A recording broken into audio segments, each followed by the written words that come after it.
12वीं सदी की बात है। इंग्लैंड के एक बेन नाम के किसान ने जमींदार जो से जमीन खरीदी। सौदा 10 सोने के सिक्कों के बदले 40,000 स्क्वायर फीट जमीन का हुआ था। लेकिन बेन ने जब जमीन नापनी शुरू की तो जो को लगा कि बेन का स्केल 1 फीट से बड़ा है। ये डंडा तो 1 फीट से बड़ा लग रहा है। ऐसे तो तुम ज्यादा जमीन ले लोगे। तुम्हें कैसे पता कि ये डंडा 1 फीट का नहीं है? इसे हमार वाले 1 फीट के डंडे से नाप लेते हैं। मिल्क का मिल्क और वाटर का वाटर हो जाएगा। पर हम कैसे मान लूं कि तोहार डंडा 1 फीट का ही है? काहे कि हम इसे कल ही जॉनी कारपेंटर की स्केल से नापे हैं। जॉनी का स्केल का आसमान से आया था, वो भी तो गलत हो सकता है। घंटों की बहस के बाद दोनों अपनी समस्या लेकर राज दरबार पहुंचे और महाराज को पूरी बात बताई। बस इतनी सी बात। ऐसे झगड़े पहले भी हुए हैं, इसीलिए मेरे परदादा किंग हेनरी ने 1 फीट का डंडा तहखाने में रखवा दिया था, जिसे नापने के बाद कंफर्म हो जाएगा कि किसका डंडा सही है। महाराज की बात सुनने के बाद बेन के मन में सवाल आया, पर महाराज उई डंडे को कैसे नापा? ऊको नापने वाली स्केल भी तो गलत हो सकती है। ऐसी गुस्ताखी बेवकूफ, उसे किसी से नापा नहीं गया था। 1 फीट हमारे परदादा के 1 कदम की लंबाई थी। वो ही इस यूनिट के जन्मदाता है। लाओ तहखाने से असली स्केल।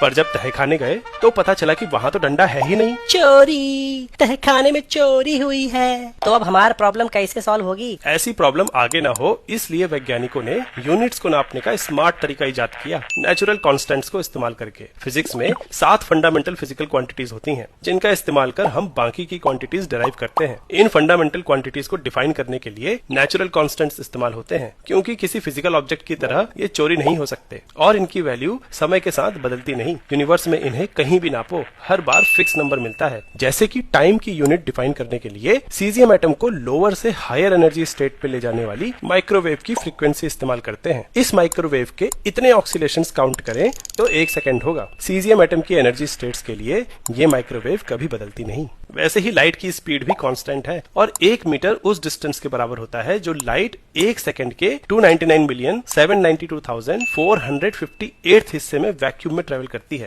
ये लेंथ कभी भी नापो, ये बदलेगी नहीं। ऐसे ही बाकी यूनिट्स भी किसी न किसी नेचुरल कांस्टेंट से डिराइव की जाती हैं। अब हम स्पीड ऑफ लाइट कैसे नापें? हमारे प्रॉब्लम का क्या? उसका जवाब तो कमेंट्स में ही मिल सकता है। स्टोरी